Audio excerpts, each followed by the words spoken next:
Hello student, welcome to NCERT classes by Rakesh temperature. आज हम बात करेंगे बच्चों क्लास 12th एनसीईआरटी मैथमेटिक्स के चैप्टर नंबर 4 के एक्सरसाइज 4 पॉइंट जो कहना चाहिए 4.6 के इंट्रोडक्शन की, जिसमें हम देखने वाले हैं बच्चों इसके 4.6 के इंट्रोडक्शन में आप देखेंगे कि हम पढ़ने वाले हैं यहाँ पर अवयवों के व्युत्क्रम द्वारा रैखिक समीकरणों के निकाय का हल, है ना। कि अवयवों के व्युत्क्रम के द्वारा हम क्या कर सकते हैं, अवयव के व्युत्क्रम द्वारा रैखिक समीकरणों का हल किस प्रकार से ज्ञात कर सकते हैं, हम इसको जानेंगे। ठीक है बच्चों, इससे पहले मैंने आपको एक्सरसाइज 4.5 पढ़ाया था, आप उसको देख सकते हैं चैनल की प्लेलिस्ट में जा करके। वैसे मैं उसकी लिंक आपके डिस्क्रिप्शन में दे दूंगा, आप देख सकते हैं। ठीक है, चलिए देखते हैं कि अवयवों के व्युत्क्रम द्वारा रैखिक समीकरणों के निकाय का हल किस प्रकार से ज्ञात करेंगे। तो देखिए क्या कहता है कि हम जानते हैं कि आइए हम रैखिक समीकरणों के निकाय को अवयव समीकरण के रूप में व्यक्त करते हैं, अवयव के व्युत्क्रम का प्रयोग करके उनसे हल करते हैं। ठीक है बच्चों, तो देखिए यहाँ पर आपके पास समीकरण दिए गए हैं। यहाँ पर दिया गया पहला समीकरण आपके पास दिख रहा होगा, a1x plus b1y plus c1z is equal to d1। दूसरा समीकरण दिख रहा होगा आपको a2x plus b2y plus c2z is equal to d2। और तीसरा दिख रहा होगा a3x plus b3y plus c3z is equal to d3। Okay, अब देखिए यहाँ पर ये फर्स्ट इक्वेशन हो गया, ये सेकेंड इक्वेशन हो गया और ये थर्ड इक्वेशन हो गया, है ना। ये तीन इक्वेशन हमारे पास दिए हैं। तब आप इसको कैसे हल करेंगे, तो देखिए आपको जितने भी समीकरण दिख रहे हैं इसके अगर जो भी चर दिख रहे हैं, चर कौन कौन से दिख रहे हैं यहाँ पर आप चर देखेंगे तो मैं चर की सिंपल सी बात कर लेता हूँ कि यहाँ पर चर आपको दिख कौन कौन से रहे हैं। तो पहले देखेंगे तो आपको यहाँ पर x चर दिख रहा है, ये y और ये z। ठीक है, ये फिर x y और z, मतलब तीन रैखिक समीकरण है तो तीन चर मिल रहे हैं। कितने रैखिक समीकरण है यहाँ पर, तीन रैखिक समीकरण है। तो हमें कितने मिल रहे हैं, जब तीन रैखिक समीकरण दिए गए हैं तो आप देखेंगे कि आपको तीन चर मिलेंगे, है ना। तो यहाँ पर आप एक बात समझ सकते हैं कि जितने रैखिक समीकरण उतने ही आपके पास क्या मिलने वाले हैं बेटा, चर मिलेंगे। एक बात समझ लो, अगर दो रैखिक समीकरण होते तो कितने चर मिलते हैं आपको, दो मिलते हैं। अभी मैं आपको दो चर वाले रैखिक समीकरण भी समझा दूंगा। ठीक है, अब तीन चर है तो तीन रैखिक समीकरण मिलेंगे आपको। तो देखिए सबसे पहले इन चरों के जो कोफिशिएंट से अगर मैं मैट्रिक्स बनाता हूं तो उसको आप ए मैट्रिक्स कहेंगे। देखिए यहाँ पर a1 b1 और c1, देखो a1 b1 c1, फिर a2 b2 c2, a2 b2 c2 और a3 b3 c3।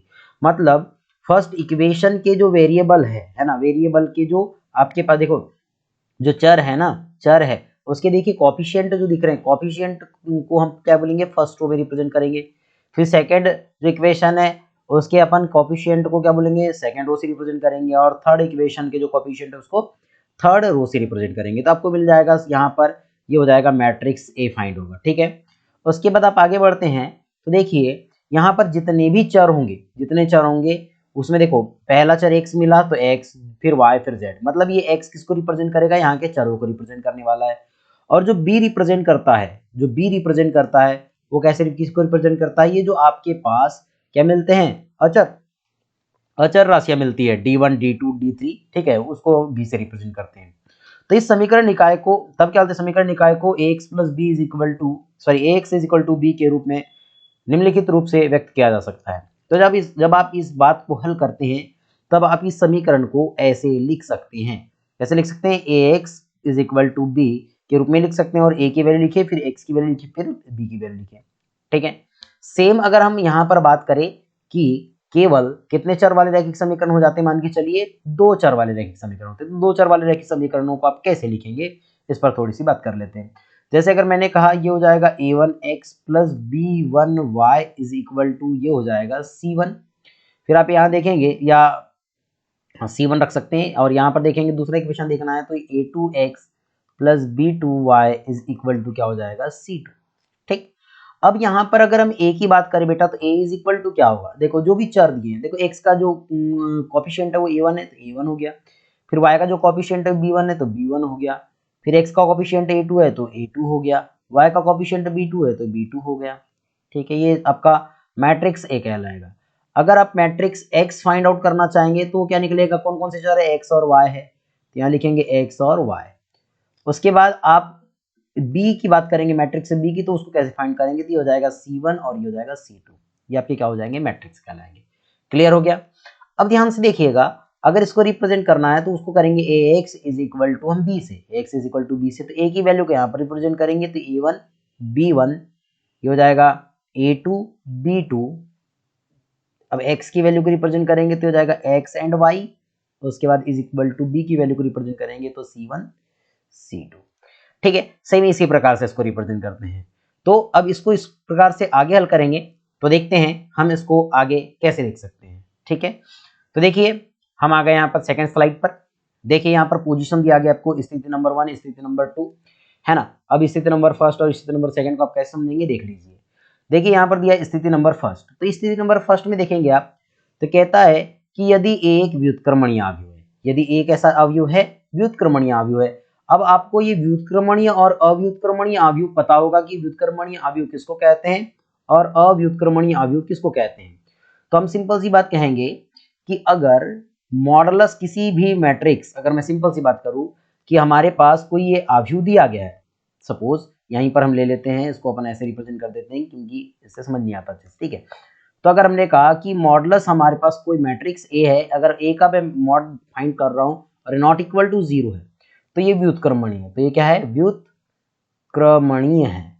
ठीक है, लेकिन अगर modulus A is not sorry is equal to 0, तो ये अव्युत्क्रमणीय है। क्या है, अव्युत्क्रमणीय है। इतनी बात समझ लेना आप। ठीक है, ध्यान से देखिए क्या कहता है, यदि एक व्युत्क्रमणीय अवयव है तब इसके व्युत्क्रम का अस्तित्व है, तब इसके व्युत्क्रम का अस्तित्व है। इसका मतलब यह है कि अगर ये व्युत्क्रमणीय है, मतलब मॉडुलस ए की वैल्यू अगर 0 के इक्वल नहीं है, 0 को छोड़कर कोई भी अगर पूर्णांक है, तो आप कह सकते हैं कि ए इनवर्स का अस्तित्व होने वाला है ना। ए इनवर्स का क्या होता है, अस्तित्व है। अतः ax is equal to B से, अतः ax इज इक्वल टू किससे, b से हम पाते हैं कि अगर मैं कंडीशन लूं कि ax is equal to b ले लूं, तब सिंपल से कहते हैं कि दोनों पक्षों में मैं a इनवर्स का अगर मल्टीप्लाई कर दूं तो ये हो जाएगा a inverse into ax is equal to, ये हो जाएगा बेटा a इनवर्स इंटू b। यही बात होगी, देखो दोनों पक्षों में a इनवर्स का मल्टीप्लाई किया, तब इसको ऐसे लिख सकते हैं कि a इनवर्स इंटू ये हो जाएगा a, और ये इसको आप ऐसे रिप्रेजेंट कर सकते हैं इसको, तो इसको मैं इस कोष्टक में ले लेता हूँ, इज इक्वल टू, अब ये हो जाएगा बेटा a inverse into B. Clear हो गया, a इनवर्स इंटू बी। अब ध्यान से देखिएगा, a inverse into a inverse मैंने बताया था आपको कि a inverse into a inverse is equal to i होता है। So I write now i is into x is equal to कितना होगा बेटा, a इनवर्स b। अब ध्यान से देखिएगा, i इंटू ये x इज इक्वल टू होगा x, क्योंकि मैंने आपको पढ़ाया था a is equal to ai। So x है, a की जगह x है ना, तो x को रिप्रेजेंट कर देते हैं यहाँ पर, x is equal to a inverse b। आप इसको ऐसे रिप्रेजेंट कर सकते हैं, तो आपको यहाँ पर x की वैल्यू निकल जाएगी, मतलब x के जो वेरिएबल है ना, क्या क्या थे, स्मॉल x और स्मॉल y थे, इनकी वैल्यू फाइंड हो जाती है। ठीक है, इसको हम एक मैथमेटिक्स के द्वारा समझेंगे कि कैसे हम इसको रिप्रेजेंट कर सकते हैं। क्लियर है, चलिए आगे बढ़ते हैं। कहता है स्थिति नंबर सेकंड देख लीजिए।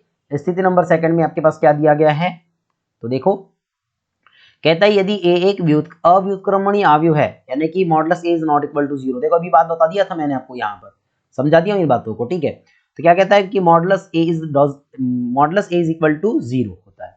तो आप कह सकते हैं कि यदि adjoint a into B is equal to is not equal to 0 है, तब आप क्या कहेंगे, तब कोई हल नहीं होता है, कोई हल नहीं होता है। अतः समीकरण निकाय असंगत क्या कहलाती है, असंगत कहलाती है।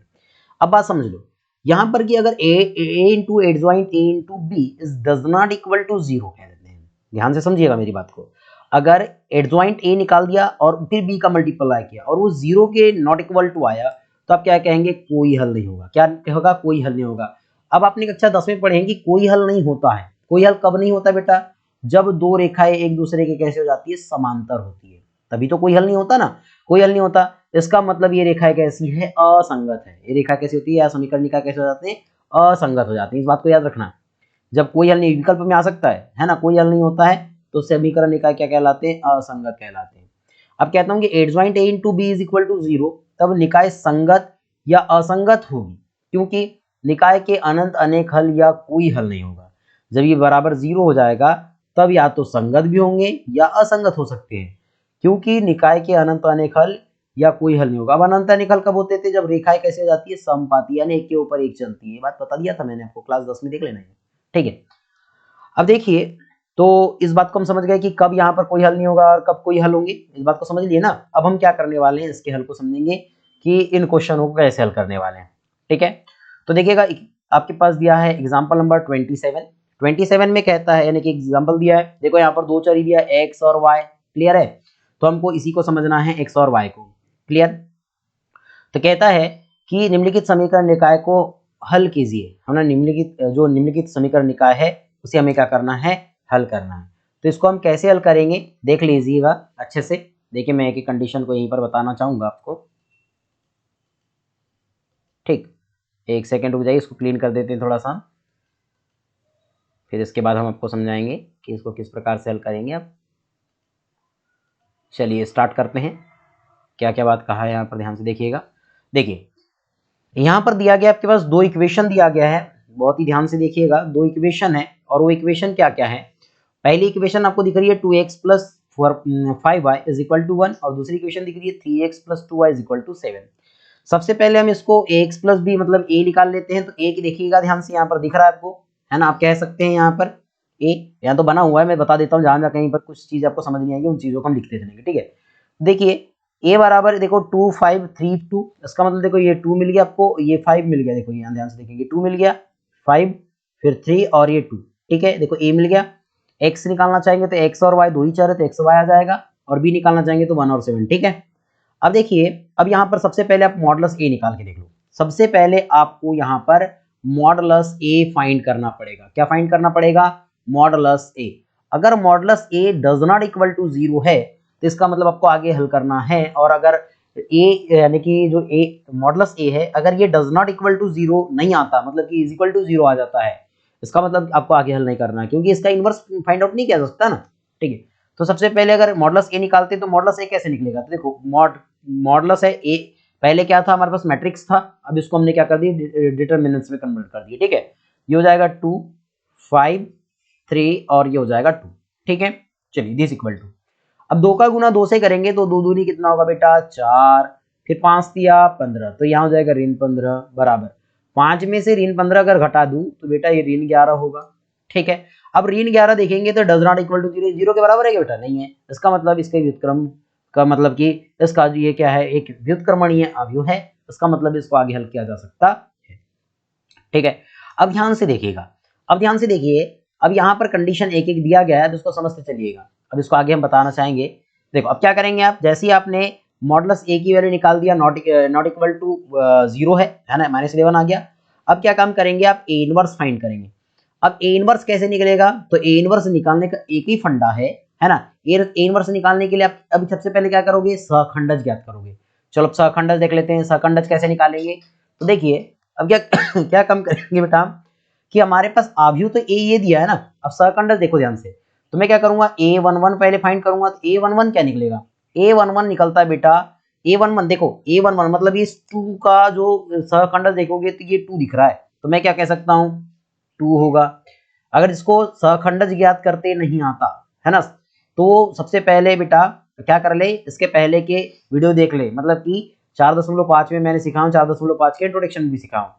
फिर a12 अगर आप देखेंगे तो a12 मतलब a5 का क्या मिल जाएगा? -3 मिलेगा, ठीक है। फिर उसके बाद आप देखेंगे आगे तो a21 की अगर बात करूं तो a21 इज इक्वल टू, आप देखेंगे तो 3 का 5 है ना, बट -5 आएगा। उसके बाद आप देखेंगे तो a22 इज इक्वल टू 2 ही होने वाला है, बात खत्म, ठीक। यानी इस 2 का 2 होने वाला है।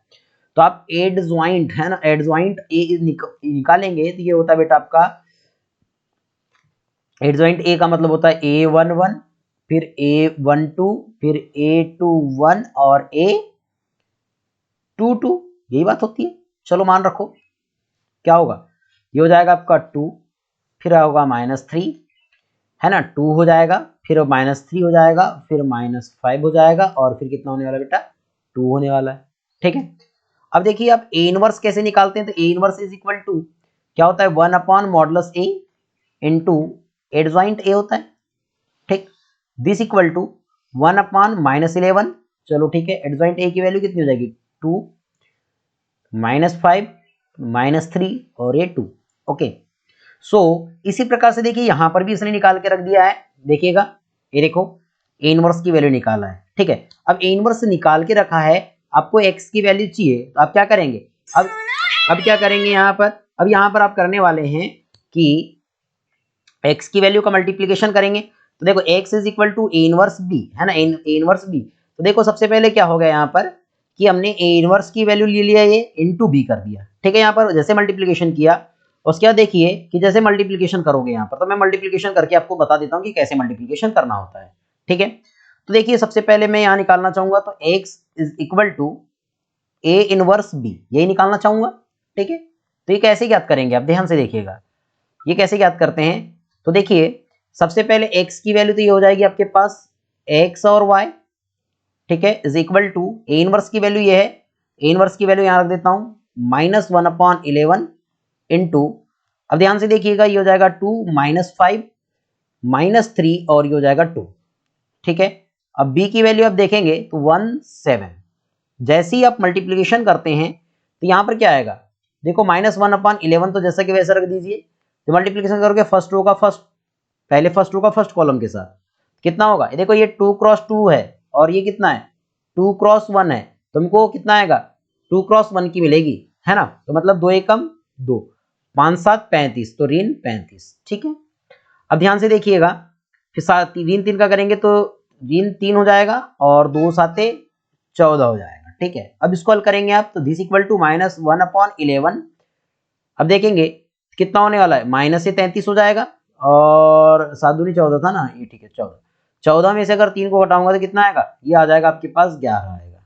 ठीक है, अगर आप इस चीज को आगे यहाँ देखेंगे तो क्या होने वाला है, ये हो जाएगा इज इक्वल टू, ये होगा बेटा अगर -11 का अंदर गुना कर दूं मैं तो ये हो जाएगा आपके पास -11 अंदर जाएगा तो ये हो जाएगा आपका माइनस माइनस प्लस, ये हो जाएगा 3 और ये हो जाएगा -1।